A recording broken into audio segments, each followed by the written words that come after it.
अब इधर ध्यान देना। देखो सबसे पहले तो मैं बिल्कुल बेसिक से चल रहा हूँ, अपने को अकाउंट्स का ए भी नहीं आता, ठीक है, ये सोच के चल रहा हूँ, है ना। कुछ तो सोच रहा हूँ सर रियल में नहीं आता है, सोच के क्या करना है।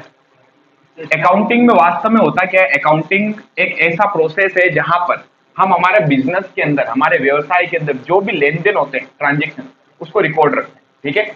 और ऐसा क्यों करते हैं, क्योंकि हमारी जो मेंटल एबिलिटी है, सोचने की जो पावर है हमारी, ठीक है, वो याददाश्त रखने की जो पावर है, हर चीजें याद रखने की, वो अपन लिमिटेड रख सकते हैं। हम 10 ट्रांजेक्शन, 20 ट्रांजेक्शन, 100 ट्रांजेक्शन याद रख सकते हैं, लेकिन अगर बिजनेस में हजारों ट्रांजेक्शन हो तो अपन उनको याद नहीं रख सकते। इसलिए अपन इन ट्रांजेक्शन को क्या करते हैं, रिकॉर्ड करके रखते हैं, ठीक है। क्या करते हैं, रिकॉर्ड। तो ट्रांजेक्शन को रिकॉर्ड करना एक तो ये अकाउंटिंग का पार्ट है। और रिकॉर्ड अपन क्यों करते हैं, जिसके दो रीजन है, एक तो हमें सारी चीजें याद रहे, मेमोराइज करने के लिए, और दूसरा क्या है, हम हमारे बिजनेस के प्रॉफिट एंड लॉस कैलकुलेट कर सके, कितना लाभ हुआ हमें बिजनेस में और कितनी हानि हुई, ठीक है। और ये जो प्रॉफिट एंड लॉस है हम हर साल कैलकुलेट करते हैं, ठीक है। हम हमारे जो अकाउंट्स रखते हैं, ये अकाउंट्स एक फिक्स तारीख होती है, फिक्स डेट होती है जिस दिन ये हमारे अकाउंट स्टार्ट होते हैं, ठीक है। और एक फिक्स डेट होती है जब हमारे अकाउंट्स क्लोज होते हैं, स्टार्ट एंड एंड, ठीक है। जैसे मैंने कहा हमारे यहाँ पर जो फाइनेंशियल ईयर चलता है 1 अप्रैल से चलता है। हम 1 अप्रैल को हमारी नई बुक स्टार्ट करते हैं और 1 अप्रैल से जो भी लेन देन हमारे बिजनेस में होंगे उन सबको अपन रिकॉर्ड करते जाएंगे, ठीक है। जैसे मैंने कहा 1 अप्रैल 2023 को हमने ट्रांजेक्शन लिखने स्टार्ट करें, और अब यहां से लेकर 31 मार्च 2024 तक, 31 मार्च 2024 तक, ठीक है। बुक्स हमेशा अप्रैल में स्टार्ट करनी है और मार्च में खत्म करनी है हर बार, ठीक है। यहां से यहां तक मैं हमारे बिजनेस में होने वाले सारे लेन देन लिखता रहूंगा, ठीक है। और इस दिन में क्या करूंगा, मेरे बुक्स को बंद करूंगा और ये चीज कैलकुलेट करूंगा कि मेरे बिजनेस में मैंने प्रॉफिट कमाया या फिर मुझे नुकसान हुआ, ठीक है। किस दिन, at the end of the year, इस साल। तो इस साल मुझे चेक करना है हमारे बिजनेस का प्रॉफिट एंड लॉस, ठीक है। तो मेन अपन जो अकाउंटिंग रखते हैं उसका लॉजिक क्या होता है, क्यों अपन अकाउंटिंग रखते हैं, ताकि हम एक तो चीजों को याद रख सकें, ठीक है, और दूसरा हम हमारे बिजनेस के प्रॉफिट एंड लॉस कैलकुलेट कर सकें, ठीक है। एक तीसरी चीज और आती है, हमें हमारे बिजनेस की फाइनेंशियल पोजीशन चेक करनी होती है, फाइनेंशियल पोजीशन, ठीक है, जिसे अपन कह सकते हैं हमारी वित्तीय स्थिति, वित्तीय स्थिति कि हमारे पास क्या क्या है। कहीं ऐसा तो नहीं है कि हमने बहुत ज्यादा लोन ले लिया, पे कैसे करोगे, ठीक है, या हमारे पास में बहुत सारी एसेट्स है। तो जो हमारी वित्तीय स्थिति जो चल रही है, हम अच्छी कंडीशन में या खराब कंडीशन में, वो भी हमें कौन बताते हैं, हमारे अकाउंट्स बताते हैं, क्लियर। तो हम ये कुछ रीजन होते हैं कि अपन क्यों अकाउंट्स को मेंटेन रखते हैं, ठीक है भाभी जी। इधर अब बात आती है अकाउंटिंग में सबसे पहले हम सीखते क्या है। सबसे पहले अकाउंटिंग के अंदर जो हमारा पहला स्टेप होता है वो होता है जनरल एंट्री। क्या होता है, जर्नल एंट्री। हम सीखेंगे कि जनरल एंट्री होती क्या है, कैसे करते हैं, ठीक है। इसके बाद में हम जनरल एंट्री जब कर लें उसके बाद हम बनाते हैं हमारे अकाउंट्स, खाते, जिसको अपन बोलते हैं लेजर्स, ठीक है।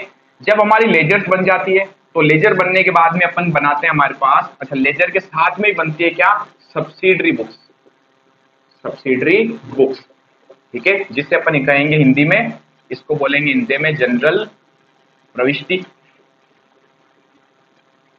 इसे अपन बोलेंगे खाता बही, खाता बही, प्लस इसे हम बोलेंगे सहायक पुस्तकें, सहायक पुस्तकें,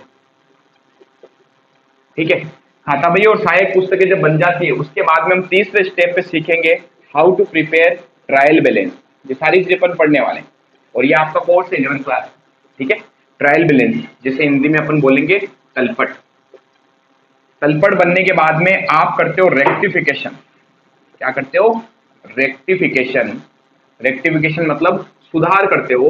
क्या सुधार करोगे, अगर कभी आपने यहां से यहां तक कुछ गलती कर दी, उस गलती को सुधारेंगे अपन बाद में, ठीक है। जैसे हमें पता चला किसी चीज को अपने को डेबिट में लिखना था, हमने क्रेडिट में लिख दिया, क्रेडिट में लिखना था, हमने डेबिट में लिख दिया, तो उसको अपन सुधारेंगे कैसे, ठीक है।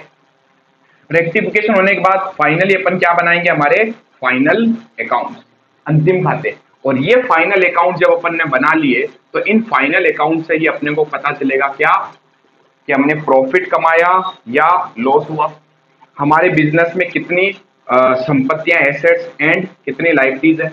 अभी क्या होता है एसेट्स लाइबिलिटीज, वो भी अभी अपन डिस्कस करेंगे, ठीक है। सबका रिकॉर्ड, छोटी से छोटी चीज का अपने को रिकॉर्ड रखना है।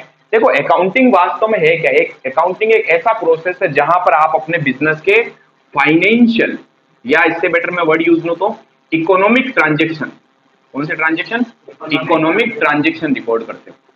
अब इकोनॉमिक ट्रांजेक्शन का मतलब क्या होता है? ऐसे लेन देन जहां पर पैसा इन्वॉल्व होना चाहिए। क्या इन्वॉल्व होना चाहिए? पैसा। ठीक है, सेवा अगर आप कर रहे हो फ्री में, उसकी अपन कोई रिकॉर्डिंग नहीं करते। हमने कोई भी लेन देन अगर बिजनेस में किया जिसमें पैसा इन्वॉल्व है, डायरेक्टली या इनडायरेक्टली। डायरेक्टली का मतलब मैं किसी दुकान पर गया, मैंने मारकर खरीदा, उसको हाथों हाथ 10 रुपए दिए, तो डायरेक्टली पैसा इन्वॉल्व हो गया। वहीं अगर मैं उसको बोल दूं तो दुकान वाले को भाई कल आपको पैसे दे दूंगा, तो यहां पर भी पैसा इन्वॉल्व है या नहीं? पैसा तो इन्वॉल्व है, लेकिन इनडायरेक्टली है, हाथों हाथ नहीं हुआ, बाद में लेन देन होगा। आ रहा है समझ में? तो हर वो ट्रांजेक्शन जहां पर पैसा इन्वॉल्व हो उसको अपन क्या बोलते हैं? Economic transaction. और बिजनेस में सारे के सारे इकोनॉमिक ट्रांजेक्शन को लिखा जाता है। ठीक है, आप अगर 5 रुपए की चाय भी मंगवाओगे ना, उसकी भी आप एंट्री करोगे, रिकॉर्ड रखोगे अपने बिजनेस। ठीक है, तो ये होता है। हाँ, 1 रुपए का खर्चा करोगे वो भी लिखोगे। तो बिजनेस में अकाउंटिंग का मतलब ही क्या है? आपके जहां कहीं पर भी इकोनॉमिक आपने ट्रांजेक्शन कर दिया, यानी पैसा इन्वॉल्व हो गया, आप चाहे पैसा कितना इन्वॉल्व हो, करोड़ों हो या लाखों हो, हजारों हो या 1 रुपया हो, उन सबको आपको अपने बुक्स में लिखना है। ठीक है, तभी तो हम हमारे बिजनेस के प्रॉफिट एंड लॉस कैलकुलेट करेंगे। क्लियर हुआ पॉइंट? अब अकाउंटिंग के अंदर आपको सबसे पहला स्टेप जो है जनरल एंट्री, इसको आपको पढ़ना है। आपकी 11th क्लास की बुक में तीसरा चैप्टर ये है, ध्यान से सुनना। चौथा चैप्टर है लेजर सब्सिडरी बुक, पांचवा चैप्टर है ट्रायल बैलेंस। ठीक है, और सेकंड वाली बुक में आप ये पढ़ोगे, ट्रायल बैलेंस के साथ ही हमारे पास में रेक्टिफिकेशन, और सेकंड वाली बुक पूरी की पूरी फाइनल अकाउंट्स की है। समझ गए? तो इसके अलावा फर्स्ट बुक में 2-4 चैप्टर हो रहे हैं हमारे पास में। अब इन सब का जो बेस होता है ना, वो ये है। ठीक है, तो ये कौन से चैप्टर में? तीसरे चैप्टर में। तो फिर पहले और दूसरे चैप्टर में क्या है? फर्स्ट और सेकंड चैप्टर में आपको बेसिक समझाया गया कि अकाउंटिंग है क्या, जो अभी अपन आज स्टार्ट करेंगे। ठीक है, तो पहला और दूसरा जो चैप्टर है उसमें हमारी 2 या 3 क्लासेस जाने वाली, जिसमें हम सब चीजें पढ़ेंगे अकाउंट में, ये क्या होता है, ये क्या होता है, वो आपके फर्स्ट और सेकंड चैप्टर को पूरा कवर कर लेगा। क्लियर? तो हमारा सबसे पहला स्टेप अब क्या है? General entry. अब ये जनरल एंट्री होती क्या है, कैसे करते हैं, उसको अपने को सीखना है। ठीक है, ये लिख लिया आपने? नोट कर लिया? एक बार नोट कर लो।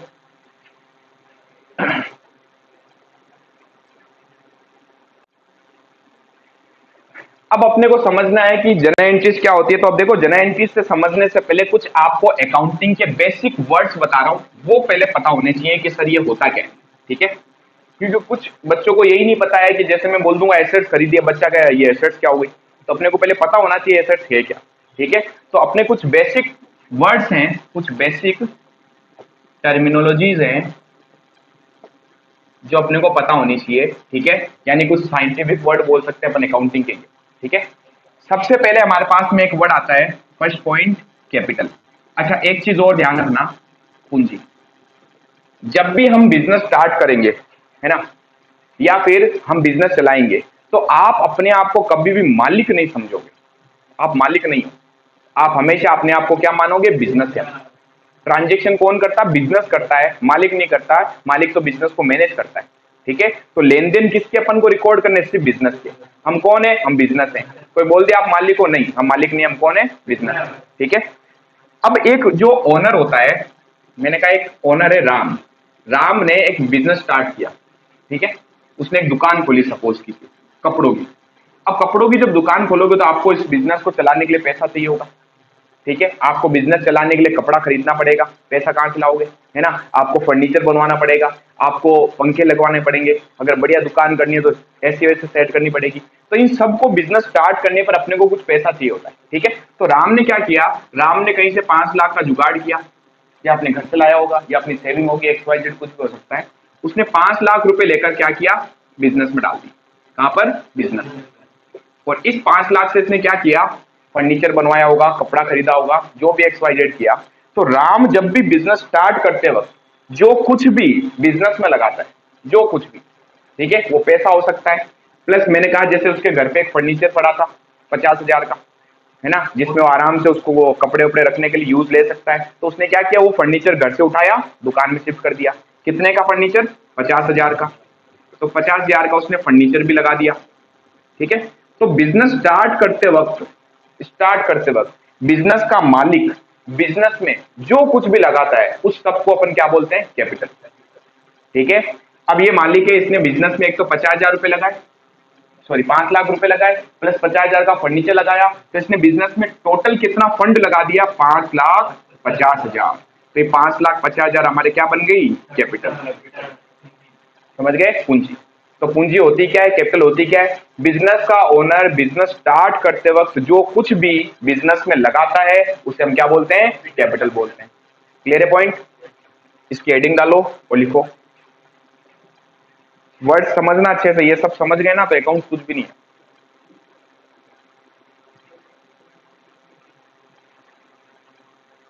लिखो, capital means cash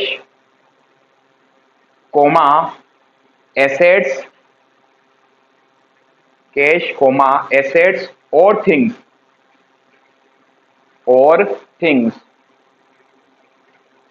which introduce into business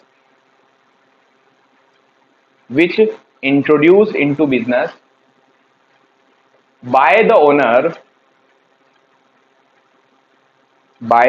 owner is known as capital,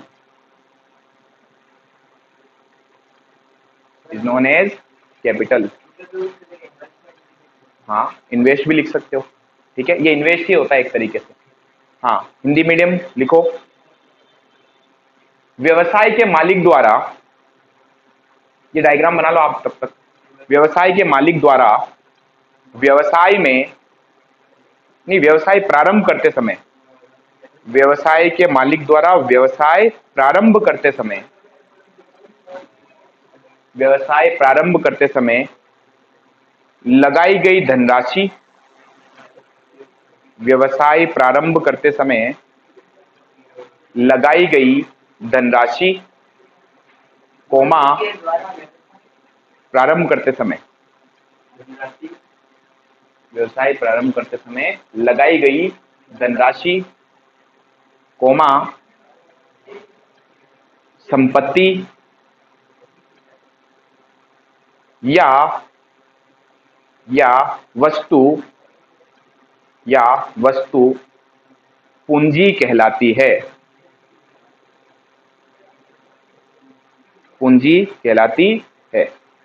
ठीक है। अभी डायग्राम उतार लेना। तो देखो राम ने बिजनेस स्टार्ट किया और बिजनेस स्टार्ट करते हुए जो कुछ भी लगाया, जिसको अपन और क्या बोल सकते हैं, इसने बिजनेस में इन्वेस्ट किया। ये शब्द सुना आपने कभी? इन्वेस्ट क्या मतलब होता है इसका, बता सकते हो? विनियोग हिंदी में बोलते हैं इसको। होता क्या है? कंपनी है जो उसमें निवेश करते हैं, कुछ इन्वेस्ट में लाभ होता है, वापस में बांट देते हैं। कुछ कमाने के लिए लगाया गया पैसा इन्वेस्टमेंट होता है। आप इस उम्मीद में पैसा कहीं लगाते हो कि हम इसके ऊपर कुछ ना कुछ कमाई करेंगे, वो क्या है? इन्वेस्टमेंट है। बताओ, आपने अपने दोस्त को लोन दे दिया, बोला ये ले मेरे से 50,000 रुपए ले जा, हर महीने मुझे 2% ब्याज दे देना। अब आपने उसको जो पैसे दिए, ठीक है, जिसके ऊपर आप ब्याज कमा रहे हो, तो वो पैसा देना आपके लिए क्या हो गया? इन्वेस्टमेंट, ठीक है। अब आप ये नहीं बोलोगे लोन है, नहीं, ये आपके लिए इन्वेस्टमेंट है, उसके लिए क्या बन गया? वो लोन। क्लियर हुआ पॉइंट? तो जब भी कहीं पर भी आप कुछ कमाने के लिए कुछ लगाते हो, वो हमारे लिए क्या बनता है? इन्वेस्टमेंट। यहाँ राम भी तो इस उम्मीद में पैसा लगा रहा बिजनेस में कि मैं यहाँ से कुछ कमाऊंगा, समझ गए? तो उसने 5 लाख रुपए लगाए, पैसा लगाया, 50,000 फर्नीचर लगाया। अच्छा, मैंने कहा एक बाइक और थी उसके पास 30,000 रुपए की, वो भी इसने बोला कि अब से मैं बिजनेस में यूज लूंगा, उसमें माल लाने ले जाने का काम करूंगा।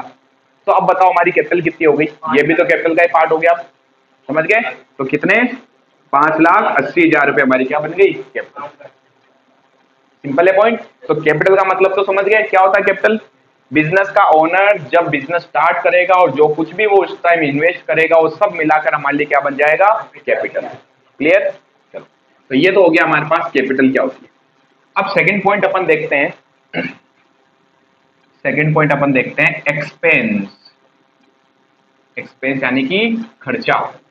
अब ये क्या होता है? हम बिजनेस चलाते हैं और बिजनेस को चलाते समय डेली या रूटीन आधार पर कुछ पेमेंट करते हैं। रूटीन आधार पर, रूटीन का मतलब समझते हो? जो बार बार करते पर, ठीक है। जैसे मैंने कहा मैंने एक दुकान ले ली, अब यहाँ राम ने बिजनेस स्टार्ट किया था, दुकान उसने ले ली एक, अब ये दुकान उसने ली थी किराए पर, किस पर ली थी? किराए। तो ये जो शॉप थी, ये शॉप का हर महीने उसको क्या पे करना पड़ेगा? रेंट, किराया देना पड़ेगा। अभी किराया क्या है? ये एक ऐसा पेमेंट है, ऐसा भुगतान है जो आपको हर महीने करना पड़ेगा। यानी कह सकता हूं रूटीन हो गया, सुबह शाम दूध लेते हैं, रूटीन हो गया। वैसे हर महीने क्या पे करते हैं? रेंट पे करते हैं, ये भी हमारा रूटीन हो गया। तो रूटीन आधार पर आप कुछ भी पे करोगे, पहला पॉइंट तो ये। दूसरा पॉइंट, ताकि आप अपने बिजनेस को स्मूथली चला सको, स्मूथली। अब बताओ, अगर हमने रेंट पे नहीं किया तो क्या बिजनेस चला पाओगे? मालिक आ जाएगा, कपड़ा उठा के फेंक देगा, भाग यहाँ से, रोड पे बैठ के बेच, नहीं चला पाएंगे स्मूथली। ठीक है, बिजली का बिल आया, हर महीने आता है, हर महीने पे करते हैं। ठीक है, अगर एक महीने पे नहीं किया तो क्या बिजली आप यूज ले पाओगे? एक महीने चलो प्लस होके आ जाएगा, पेनल्टी लग गई। ठीक है, मान लो 6 महीने हो गए लगातार आपने बिजली का बिल नहीं भरा, और आपको तो पता है राजस्थान में तो अभी 2 बिजली के बिल नहीं भरे हैं तो आ जाते हैं, सीधा खंबे पे चढ़ते हैं, बिजली काट देते हैं, चला लो अपना बिजनेस स्मूथली। है कहाँ एसी में बैठे थे, कब आप बाहर बैठ के, है ना, हवा देनी पड़ जाएगी। तो खर्चा वास्तव में होता है क्या? बिजनेस को स्मूथली प्रतिदिन उसकी जो गतिविधियां हैं उसको चलाने के लिए हम जो भी भुगतान करते हैं, जो भी पेमेंट करते हैं, वो सारे पेमेंट हमारे लिए क्या बन जाते हैं? खर्चा, एक्सपेंस। समझ गए? तो क्या आप बिना खर्चों के बिजनेस को चला सकते हो? नहीं चला सकते। अब मैंने कहा हमारे यहाँ पर 1-2 कर्मचारी काम कर रहे हैं, इन कर्मचारियों की हर महीने सैलरी पे करनी पड़ेगी। जो एम्प्लॉय अपने यहाँ काम करेंगे, सैलरी पे नहीं करोगे तो क्या होगा? भाग जाएंगे, और भाग जाएंगे तो दुकान कौन संभालेगा? क्या आप बिजनेस को चला पाओगे अच्छे से? नहीं चला पाओगे। आ रहा है समझ में? तो कह सकते हैं खर्चा वास्तव में है क्या? एक्सपेंस है क्या? बिजनेस को स्मूथली चलाने के लिए आप क्या करते हो? कुछ पेमेंट करते हो। पेमेंट फॉर, पता है किसके लिए? सर्विस। ये एक बहुत बड़ा पॉइंट है।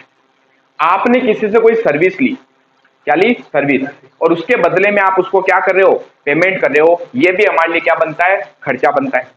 ठीक है, जैसे मैंने उसकी दुकान यूज ली थी, उसके बदले में उसको क्या दे रहा हूं? किराया। तो किराया क्यों दे रहा हूं? क्योंकि मैंने उसके दुकान का उपयोग किया, प्रयोग किया, उसने अपनी सेवा मुझे दी। समझ रहे हो? एक एम्प्लॉय मेरे यहाँ काम करता है, महीने भर मेरे यहाँ पर काम करता है, अपनी सर्विस देता है, इसके बदले में वो मुझसे क्या मांगता है? सैलरी। तो वो सैलरी जो है वो मेरे लिए क्या बन गया? खर्चा बन गया।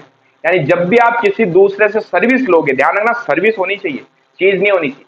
मैंने कहा किसी के पास गया और उसको बोला ला भाई तेरा फर्नीचर मुझे भेज दे, ध्यान से सुनना, फर्नीचर भेज दे, क्या ये खर्चा है? उसने सर्विस दिया, कोई चीज दिया आपको, चीज दे दी, तो ये हमारे लिए खर्चा नहीं होगा।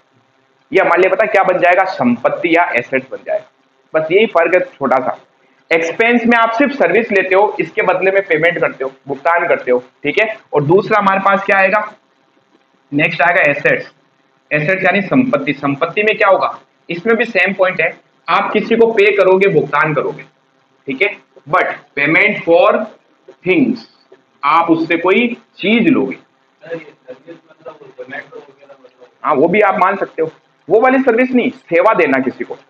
सेवा देने का मतलब क्या? जैसे आपने बोला कि मेरे घर के अंदर पंखा खराब हो गया, आपने इलेक्ट्रिशियन बुलाया, बोला ला भाई मेरा पंखा सही कर दे, तो वो आया अपने अस्थि पंजर लेके, इक्विपमेंट लेके ना, उसने पंखा उनका सब सही कर दिया, उसने आपसे मांगे 100 रुपए। अब आपने उसको 100 रुपए दिए, क्या ये आपका खर्चा हो गया? खर्चा नहीं है, तो फिर क्या है? ये खर्चा है। अब खर्चा क्यों है? अब इसमें सोचो, उस आदमी ने आपको सर्विस दी, उसने आपके लिए कुछ काम किया, कोई चीज नहीं देके गया वो आपको, उसने आपके लिए काम किया, आपका पंखा उसने सही किया, उसके बदले में आपसे पैसे लिए, तो आपने क्या किया? उसको पेमेंट किया। क्यों किया पेमेंट? सर्विस के लिए। बस ये आपके लिए खर्चा बन गया। आ रहा समझ में? तो बस सिंपल सी चीज है। अगर कोई चीज देके जाता वो, अच्छा वो जाते जाते उसने बोला मेरे पास एक नई प्रेस आई है, इलेक्ट्रिशियन है, अपना जुगाड़ बैठाएगा, उसने कहा मेरे पास एक बढ़िया प्रेस आई है, मार्केट में जाओगे 2000 की मिलती है, मैं आपको 1000 रुपए में देके जा रहा हूँ। आपने उससे प्रेस ले ली, क्या ये खर्चा हुआ? ये खर्चा नहीं। बताओ क्यों? क्योंकि आपने इससे कोई चीज ले ली। अब वही प्रेस जो है वो आपके लिए क्या बन गई? एसेट। बस छोटा सा डिफरेंस है। सर्विस के बदले में जो उसने आपसे लिया वो हमारे लिए एक्सपेंस हो गया। ठीक है, लेकिन आपने उसको पेमेंट दिया और कोई चीज उससे ले ली तो हमारे लिए क्या बन गई? एसेट। ठीक है, और एसेट्स में दूसरी चीज क्या होती है? प्लस यूज इन बिजनेस होना चाहिए। यूज इन बिजनेस, जो भी चीज आप खरीदोगे वो चीज हमारे बिजनेस में यूज आनी चाहिए। अब मैंने एक दुकान ली दुकान को चलाने के लिए मुझे लग रहा है मुझे फर्नीचर खरीदना पड़ेगा। क्या करना पड़ेगा, फर्नीचर खरीदना पड़ेगा। तो आप गए मार्केट, आपने फर्नीचर खरीदा, लेके आ गए बिजनेस में। क्यों लाया आप बिजनेस में फर्नीचर, ताकि उसको बिजनेस में यूज ले सको, ठीक है। अब बताओ ये जो फर्नीचर है ये आपके लिए खर्चा है या एसेट्स है, एसेट। कोई चीज अगर लेके आ रहे हो ना, वो आपके लिए क्या बन जाती है, संपत्ति, ठीक है, अगर आप उसको बिजनेस में यूज लो, ठीक है। अब बताओ, मैंने कहा कि जैसे मैंने एक एसी खरीद ली, बिजनेस में यूज लेने के लिए खरीदी, ताकि कस्टमर आए और आराम से हमारे यहाँ पर बैठ सके, ठीक है, हाँ, रिलैक्स हो सके थोड़ा। तो हमने एक एसी खरीद ली। एसी क्या है, पेमेंट कर रहा हूँ, लेकिन क्या सर्विस के लिए पेमेंट कर रहा हूँ या किसी चीज के बदले में पेमेंट कर रहा हूँ, तो क्या बन गया, एसेट। अरे समझ में, बस छोटा सा डिफरेंस है। एक्सपेंस यानी खर्चे में तो क्या होगा, पैसा जाएगा वहां पर भी और पैसा जाएगा यहाँ पर भी। वहां सिर्फ सेवा मिलेगी, आपको कोई चीज नहीं मिलेगी। यहाँ पर आपको कोई चीज मिलेगी जिससे आप बिजनेस में यूज लोगे, क्या बन गया हमारे लिए, एसेट्स। समझ गए। तो बताओ एसेट्स की अगर डेफिनेशन, इसके एग्जांपल देखें तो, मैंने एक बिल्डिंग खरीद ली, जिस दुकान में मैं काम कर रहा था मैंने उसकी वो दुकान ही खरीद ली। मैं कहा बोल कितने की दुकान है, रोज आ जाता किराया लेने के लिए, बता। उसने बोला 20 लाख में दे रहा हूँ। अब मैंने उसको पेमेंट दिए 20 लाख, और मैंने क्या ले ली, पूरी दुकान उससे ले ली। अब बताओ ये दुकान मेरे लिए क्या बन गई, एसेट, ठीक है। जबकि जो हर महीने रेंट दे रहा था वो क्या था, वो खर्चा था। समझो, क्योंकि आपने सिर्फ दुकान को उपयोग लेने का अधिकार उससे लिया था, वो दुकान आपकी नहीं हो गई थी। समझ रहे हो। तो बिल्डिंग खरीद ली, क्या है, एसेट्स। फर्नीचर खरीद लिया मैंने, क्या खरीद लिया, फर्नीचर, क्या बन गया, एसेट्स। और बताओ क्या क्या चीजें हो सकती है। मैंने कहा मैंने एक बड़ी फैक्ट्री लगाई, मैंने क्या लगाई, बड़ी फैक्ट्री, और फैक्ट्री को चलाने के लिए मुझे कई मशीनें चाहिए होंगी, कर्मचारी। लेकिन कर्मचारी को आप एसेट्स नहीं मान सकते, है ना, होती है, लेकिन देखो फुल्ली एसेट्स नहीं होती। मशीन में रात को 12 बजे भी चालू कर सकता हूँ। अब रात को 12 बजे एम्प्लॉय को उठा लो, कहेगा भाग जाए यहाँ से, मैं तो कल बिजनेस छोड़ के जा रहा हूँ। तो पूरा अपन उसको एसेट्स नहीं मान सकते। हाँ ठीक है, जब वो वर्क कर रहा है तब तक वो हमारे लिए एसेट्स है, ठीक है। तो बिल्डिंग हो गया, फर्नीचर हो गया, मशीन, ये भी हमारे लिए क्या है, एसेट्स है। समझ पा रहे हो। बस लोगों में, बच्चे ना इन दोनों में डिफरेंस नहीं समझ पाते। वो कहते सर ये तो खर्चा है, फर्नीचर खरीदा सर खर्चा हो गया। मैंने कहा क्यों भाई, सर पैसे गए हमारे यहाँ से। अरे भाई चीज भी तो मिली, तो वो खर्चा नहीं है, वो एसेट। मैंने कहा बिजली का बिल चुकाया, ये खर्चा है। कोई चीज मिली क्या आपको, नहीं, आपको बिजली की एक सर्विस मिली, लाइट दी आपको उन्होंने। समझ रहे हो। पानी का बिल आया, बताओ ये क्या है, खर्चा है कि एसेट है, खर्चा है। क्लियर हुआ पॉइंट। तो एक्सपेंस के अगर एग्जांपल देखें अपन, तो एक्सपेंस के एग्जांपल में क्या क्या आ सकता है, देखो सैलरी पे की, वेतन चुकाया हमने, इलेक्ट्रिसिटी बिल, रेंट। अच्छा कई बार आप ब्याज देते हो, इंटरेस्ट। मैंने बैंक से 5 लाख रुपए उधार लिए, समझना बच्चे से, उसके बदले में मैं हर साल हर महीने उनको क्या देता हूं, ब्याज देता हूं। ये ब्याज मेरे लिए खर्चा है या नहीं। अब कुछ बच्चे सोचेंगे, देखो दिमाग लगाना, सर पैसे मिले ना, पैसा तो चीज है बेटा, वो पैसा आपका है क्या। एसेट्स के अंदर पता है एक चीज और होनी चाहिए, प्लस क्या आपका उस चीज पर राइट होना चाहिए, अधिकार, ठीक है। दुकान उसने आपको दे दी, क्या दुकान आपकी हो गई, अब कुछ भी करोगे, नहीं, आपको उसने सिर्फ चलाने के लिए दी है, वो दुकान आपकी नहीं हुई है, आपका अधिकार नहीं आ गया उसके ऊपर। लेकिन वो दुकान जैसे मैंने खरीद ली, अब मेरा अधिकार आ गया इसके ऊपर। आ रहा है समझ में। वहां पर एक फोन पड़ा है, मैंने वो फोन उठा लिया, मेरी जेब में डाल लिया, क्या मेरे लिए एसेट्स है, नहीं है। लेकिन अब वो फोन खरीद के मैंने जेब में डाला, तो अब ये एसेट्स। समझ पा रहे हो। तो अधिकार भी तो होना चाहिए हमारे पास साथ में, ठीक है। तो अब मैंने कहा इंटरेस्ट चुकाया आपने, ब्याज चुकाया, तो उसने आपको पैसा यूज लेने के लिए दिया, कुछ टाइम बाद वो आपसे पैसे वापस ले जाएगा। तो पैसा यूज लेने के लिए उसने आपको दे दिया, यानी उसने आपको पैसे की सर्विस दी है खाली, ठीक है। तो ब्याज चुकाना भी क्या होता है, खर्चा होता है। रेंट किराया चुकाया, खर्चा है। सैलरी वेतन चुकाया, खर्चा है। इलेक्ट्रिसिटी बिल और वाटर बिल, वाटर बिल। समझ में आ रहा है। तो अभी तक अपन ने 3 चीजें पढ़ी है। कैपिटल क्या होता है, ओनर जब भी बिजनेस स्टार्ट करते वक्त बिजनेस में जो कुछ भी लगाएगा वो क्या बन जाएगा, कैपिटल। एक्सपेंस क्या होता है, बिजनेस को चलाने के लिए आप कुछ पेमेंट देते हो, ठीक है। और पेमेंट क्यों देते हो, ताकि आपको सर्विस मिल रही है उसके बदले में, वो खर्चा है। इसमें आप एक चीज और जोड़ सकते हो, क्या, ये रूटीन बेसिस पर होते हैं, पता है, रूटीन यानी देते अपन हर महीने, जैसे सैलरी हर महीने देंगे, बिजली का बिल हर 2-2 महीने से आएगा, है ना। किराया हर महीने पे करेंगे, ब्याज हर महीने पे करेंगे, पानी का बिल हर महीने। तो रूटीन बन गया ना, जो रेगुलर आधार पर करते हो। रूटीन मतलब समझ गए किसका? हाँ, गैस का बिल भी है, लेकिन वो क्या है, हमारे बिजनेस में थोड़ी यूज आ रहा है, वो तो हमारे घर का है। अब घर का बिजली का बिल जो है या घर का कोई भी खर्चा है वो अपन बिजनेस में कंसिडर नहीं करेंगे। हाँ, अगर आप रेस्टोरेंट चला रहे हो और अब आप गैस का बिजली का बिल, सॉरी, गैस का बिल अगर पे कर रहे हो तो वो मान लीजिए क्या माना जाएगा? एक्सपेंस। यानी अपन को बिजनेस ही देखना। मैंने आपसे क्या बोला आपको? आपको अपने व्यक्तिगत जो भी काम करे वो नहीं देखने। आपने पर्सनल अपनी बाइक खरीदी कि उसको चलाऊंगा, घूमूंगा गलियों में, है ना, तो वो जो बाइक है वो आपके लिए पर्सनल एसेट हो सकती है, बिजनेस का इसमें कोई हिस्सा नहीं। ठीक है, तो बिजनेस की अपन यहाँ पर सारी बात करने वाले हैं। चलो, तो अब हेडिंग डालो आप एक्सपेंस। हाँ,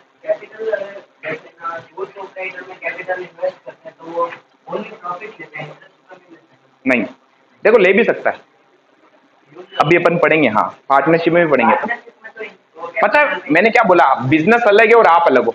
आपने बिजनेस को पैसा दिया कि ये ले बिजनेस चला, जो प्रॉफिट है दे देना, अगर लॉस हुआ तो भी तो आप भुगतते हो, है ना। अगर यही पैसा आप बिजनेस को नहीं देते, किसी और को देते तो ब्याज मिलता ना? मिलता। तो बस वैसे आप बिजनेस से भी ब्याज ले सकते हो, कहाँ दिक्कत है? हाँ, तो अर्न तो कर ही रहे ना, प्रॉफिट कमा ही रहे हैं। दोनों तरफ से आ रहा है।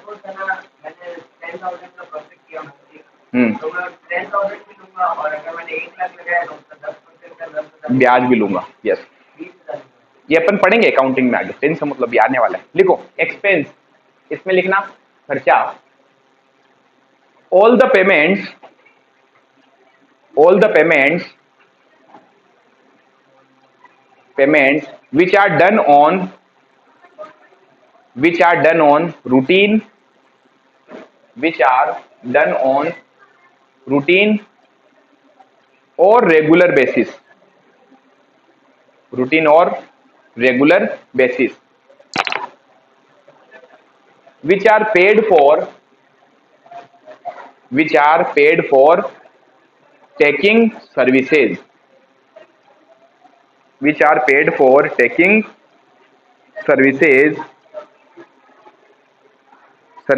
and for smooth working of business, and for smooth working of business is known as expense। अभी एग्जाम्पल लिख लो चारों, हिंदी वाले लिखो। है नोन एज एक्सपेंस। ठीक है, अब ये 4-5 एक्सपेंस लिख लो। आप लिखो खर्चों से तात्पर्य निरंतर आधार पर,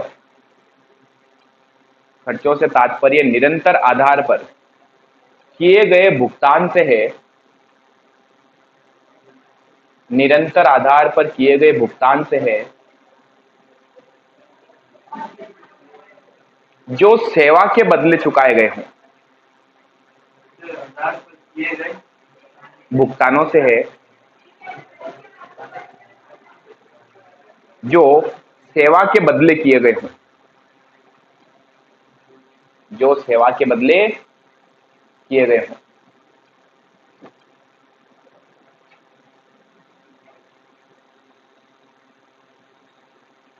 ठीक है,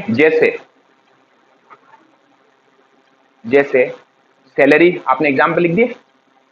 जैसे सैलरी, ब्रैकेट में लिख देना वेतन, हिंदी भी लिखा रहा हूं साथ साथ में, कोमा वेतन, comma electricity bill, comma rent, rent को हिंदी में क्या बोलते हैं? किराया, कोमा इंटरेस्ट, ब्याज,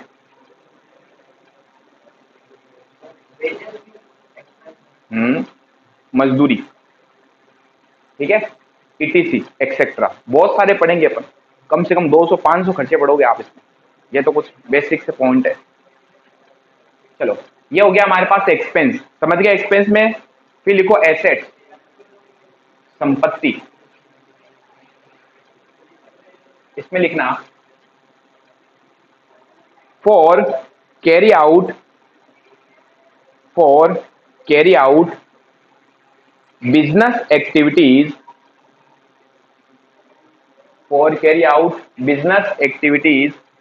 सारा कर लिया आपने?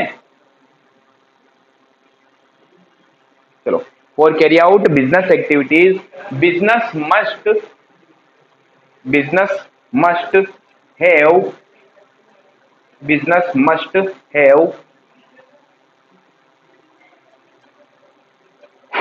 some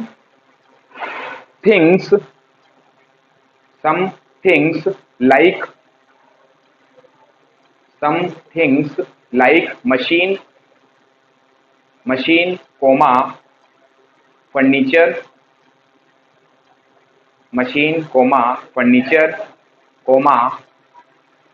plant,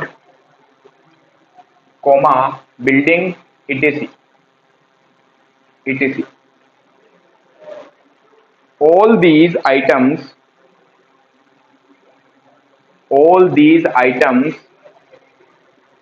which are used in business,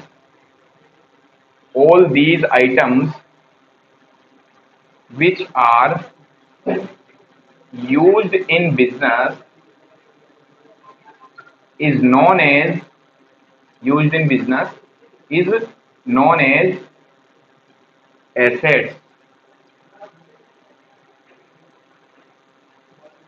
लिख दिया? हाँ, हिंदी मीडियम वाले लिखो। व्यवसाय को चलाने के लिए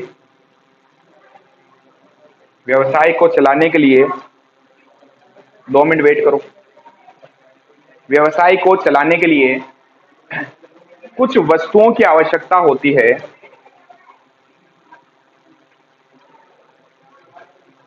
जिनकी मदद से व्यवसाय को अच्छे से चलाया जा सके। आवश्यकता होती है जिनकी मदद से व्यवसाय को अच्छे से, लिख सकते हो राइट। ये शॉर्ट में समझने के लिए है, ठीक है। बाकी डेफिनेशन तो मैंने आपको लिखाई दी। जिनकी मदद से व्यवसाय को चलाया जा सके,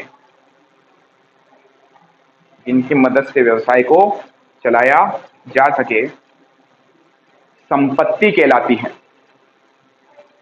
यहां आ जाओ, बैठ जाओ अंदर, अभी तो यहां बैठ जाओ।